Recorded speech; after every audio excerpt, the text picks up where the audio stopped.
শেখ হাসিনার বিচার কার্য শুরু হয়েছে,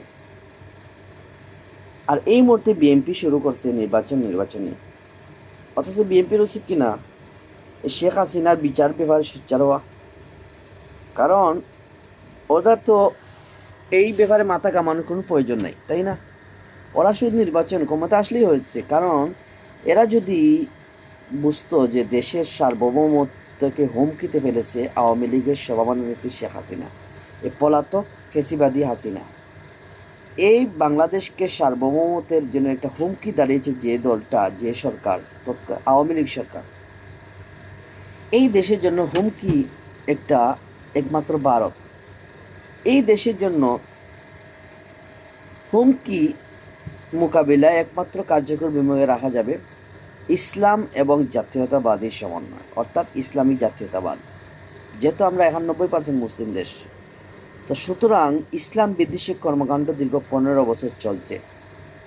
তো এই 15 বছরের এই দীর্ঘ ইসলাম বিদ্বেষী কর্মকাণ্ড প্লাস পরিবার এবং সংসার বিরোধী দেশের একটা অরাজকতা এবং দুর্নীতি, লুটপাট প্লাস খুন খারাপি, দর্শন, চুরি ডাকাতি, ছিনতাই, তো এইসব কিছু মিলিয়ে কি হাসিনার বিচার হওয়া উচিত নয়? নাকি অনেকে বলবে ভাই ওনাকে বয়স্ক মানুষ, জেলে আটকে রাখুন, যাবজ্জীবন ফাঁসি দিয়ে কেউ করবেন। আমি বলি ওনাকে এই হাসিনার মতো কুখ্যাত খুনিকে ফাঁসি দেওয়া উচিত যাবজ্জীবনে। কারণ যাবজ্জীবন দিলে যে অন্য রাজনৈতিক দল ক্ষমতা আসবে, তারা আবার বিভিন্ন একটা কোর্ট কাছারি দিয়ে, আপিল দিয়ে আবার এই ফেসিবাদী এই কুখ্যাত নরপিশাচিনীকে মুক্ত করে ফেলবে, আবার একটা দেশেও রাজ করতে হবে। সুতরাং এই কুখ্যাত লম্পট নরপিশাচিনী নরখাদ্য হারামিকে ফাঁসি দেওয়া ছাড়ার কোনো উপায় নেই।